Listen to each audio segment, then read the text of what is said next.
तो चलिए आज हम लोग पढ़ते हैं कूलम्स लॉ के बारे में। तो कूलम्स लॉ हम लोग जानते हैं कि क्या कहता है कि अगर कोई भी दो चार्ज पार्टिकल जो कि हम लोग Q1 एंड Q2 ले लेते हैं, ओके, एंड इसके बीच का सेपरेशन कुछ R ले लेते हैं, तो the electrostatic force between the charge particle is K Q1 Q2 divided by R square.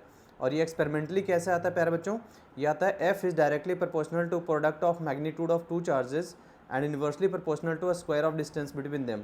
मतलब कि जैसे जैसे उसके बीच का डिस्टेंस हम लोग बढ़ाएंगे तो फोर्स वैल्यू डिक्रीज करेगा, और चार्ज वैल्यू बढ़ाएंगे तो फोर्स वैल्यू इंक्रीज करेगा। आइए इसको हम प्रैक्टिकली समझते हैं। तो देखिएगा, इसको हम लोग प्रैक्टिकली समझने के लिए हमने दो चार्ज पार्टिकल लिया। फिलहाल दोनों के चार्ज वैल्यू कितना है? 0 है, राइट। 0 microcoulomb 0 microcoulomb. अब क्या करता हूँ मैं, एक चार्ज वैल्यू इंक्रीज करता हूँ और इसको मैं पॉजिटिव कर देता हूँ 10 माइक्रोकूलम, राइट। दूसरे को मैं इंक्रीज करता हूँ, दोनों का चार्ज कितना कर देता हूँ 10 माइक्रोकूलम। तो एक को मैंने जो ब्लू कलर का वो निगेटिव है, जो रेड कलर का वो पॉजिटिव चार्ज पार्टिकल है। अब देखेंगे दोनों में क्या हो रहा है, अट्रैक्शन हो रहा है। अब यहाँ पे क्या करते हैं हम लोग, सेपरेशन को इंक्रीज करते हैं। तो देखेंगे फिलहाल जो फोर्स वैल्यू है that will be 4.59 into 10⁻³ Newton. अब हम लोग क्या करते हैं, इसके बीच का सेपरेशन इंक्रीज करते हैं। तो देखेंगे एक दूसरे की तरफ जो अट्रैक्शन हो रहा है वो अट्रैक्शन फोर्स डिक्रीज हो गया 6.57 इंटू 10⁻² न्यूटन। चलिए सेपरेशन को और इंक्रीज करते हैं, तो यहाँ पे अट्रैक्शन फोर्स और रिड्यूस हो गया।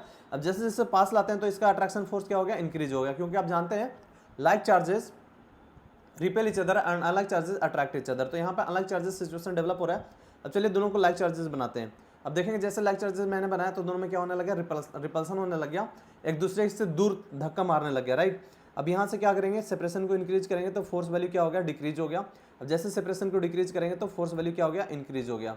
तो इस बात का ध्यान रखिएगा, चार्ज वैल्यू जैसे जैसे हम लोग रिड्यूस करेंगे फोर्स वैल्यू भी क्या होगा, रिड्यूस होगा, और डिस्टेंस वैल्यू जैसे रिड्यूस करेंगे फोर्स वैल्यू इंक्रीज होगा।